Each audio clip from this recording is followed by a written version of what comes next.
안녕하세요. 알려좋은 이사의 은효상 이사입니다. 오늘은 주식회사들이 가지고 있는 그 주식의 가치를 평가하는 방법, 비상장 주식의 평가 방법에 대해서 이야기 나누도록 하겠습니다. 우리가 주식회사라고 한다면 왜 주식회사죠? 주식이 있기 때문에 주식회사입니다. 그 주식들을 누가 가지고 있어요? 주주들이 갖고 있겠죠. 그런데 우리가 상장되어 있는, 그러니까 뭐 코스닥이라든가 코스피에 상장 등록되어 있는 기업들을 보면 주식 가치가 어때요? 매일 바뀔 겁니다. 어떤 날은 5만 원이었던 게 갑자기 6만 원, 7만 원, 10만 원, 20만 원이 되기도 하죠. 반대로 10만 원이었던 게 만 원, 5천 원까지 떨어지기도 합니다. 상장 폐지가 되기도 하죠. 자, 이런 것들은 시장에서 가격이 형성이 됩니다.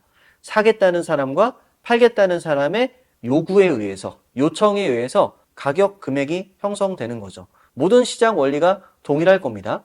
주식도 마찬가지입니다. 사겠다는 사람들이 많은데 팔겠다는 사람들이 적다면 주식 가치는 높아질 겁니다. 반대로 팔겠다는 사람은 너무 적은데 사겠다는 사람들이 많아진다면 금액은 올라가겠죠. 자, 이렇게 시장에서 형성되는 주식들은 가치 평가가 어렵지가 않죠. 또 어떤 경우에는 과대 포장이 돼서 말도 안 되게 올라가는 사례들을 과거에 여러 차례 보셨을 겁니다. 뭐 상장된 주식이야 그럴 수 있죠. 자, 저희가 오늘 얘기하고자 하는 점은 비상장 주식입니다.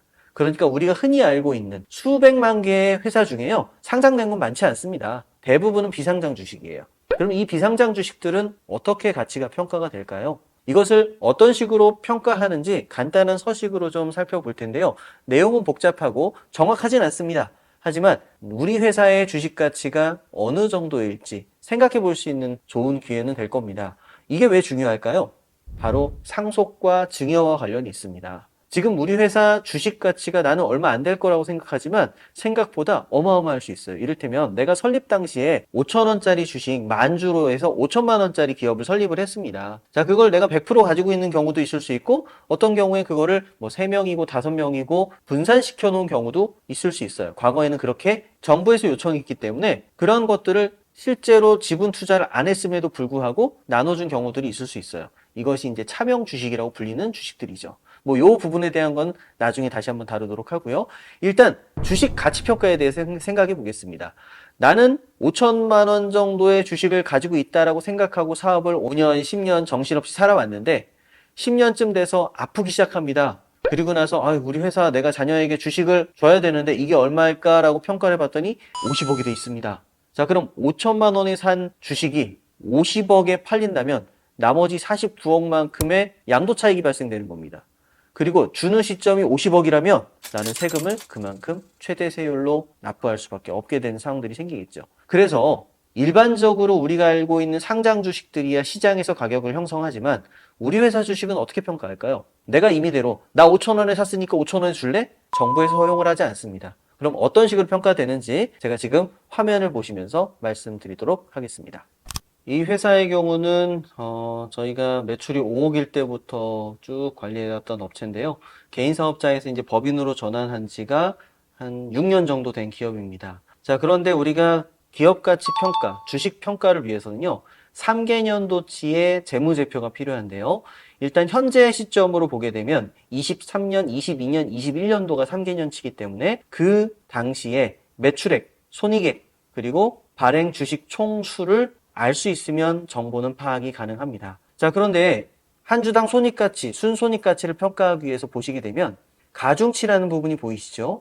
이 가중치라는 부분에서 23년도에 3, 22년도에 2, 21년도에 1을 반영을 해서 그것의 평가 금액을 6으로 나눕니다. 그러니까 가장 최근의 순손익액이 주식가치에 가장 큰 영향을 미친다라고 보실 수가 있겠죠. 자, 지금 이렇게 해서 평가된 주당 순손익가치가 18만 원인데요. 만약에 이걸 해당 연도에, 그러니까 23년도에 우리는 결손 났어요 혹은 제로예요 그러면 얼마로 낮아져요?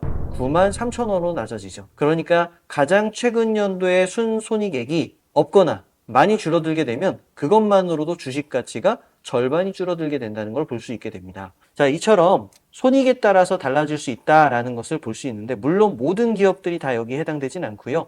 부동산 법인이라든가 부동산이 좀 과다한 그런 법인들의 경우는요.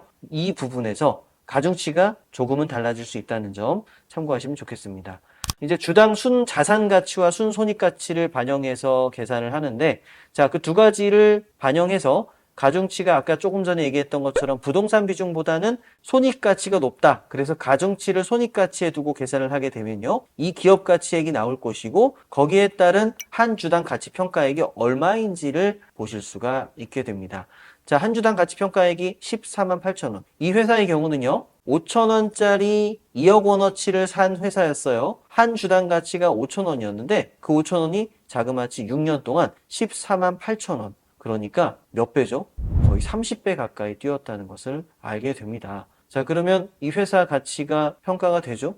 간단하게 보셨지만 주식 가치라는 것, 비상장 주식 평가 방식은요, 상당히 왔다 갔다 할 수 있다는 것을 볼 수 있습니다. 특히 일반적인 경우에 자산 가치보다는 손익 가치를 더 중시할 수도 있고요. 반대로 이게 불리할 수도 있겠죠. 말씀드렸던 것처럼 부동산 자산이 높은 그러한 회사의 경우, 반대로 이익 가치가 높은 회사의 경우 평가 방식이 달라질 수 있고, 또 가장 최근 연도의 손익 가치가 높은 곳일수록 평가 금액을 높게 받을 수 있다. 그래서 이 평가 금액을 높이 받는 게 유리할 수도 있고 적게 받는 게 유리할 때가 있겠죠. 내가 팔아야 된다, 이익을 내야 된다라고 했을 때는 좀 높게 가야겠지만, 반대로 증여를 해야 되거나 자녀들에게 좀 나눠주고 싶은 그 시점에는 평가를 좀 낮게 받고 싶을 겁니다. 자, 그래서 주식 가치는 이렇게 변동될 수 있다는 것을 감안하시고 앞으로의 플랜들, 내가 상속을 갈지 M&A를 갈지 증여 쪽으로 해가지고 좀 풀어갈지 다양한 계획들이 있으실 텐데요. 이런 플랜들에서 어떤 게 적합할지에 대해서 준비를 하시기 위해서는 적어도 중소기업과 관련돼선 3년 정도의 작업이 필요하다, 이렇게 생각하시고 준비하시면 되겠습니다. 오늘은 간단하게 기업 가치 평가를 위해서 주식 가치 평가를 어떻게 하는지에 대해서 몇 가지 툴로 살펴보았는데요. 혹시 내 회사의 주식 가치가 궁금하시다, 네, 그러시다면 메일과 연락처로 상담 남겨주시면 간단한 방식으로 평가를 해드리도록 하겠습니다. 네, 오늘은 이 정도로 주식가치 평가에 대해서 알아보았습니다. 더 궁금하신 것들이 있다면 언제든지 연락 주시기 바랍니다. 감사합니다.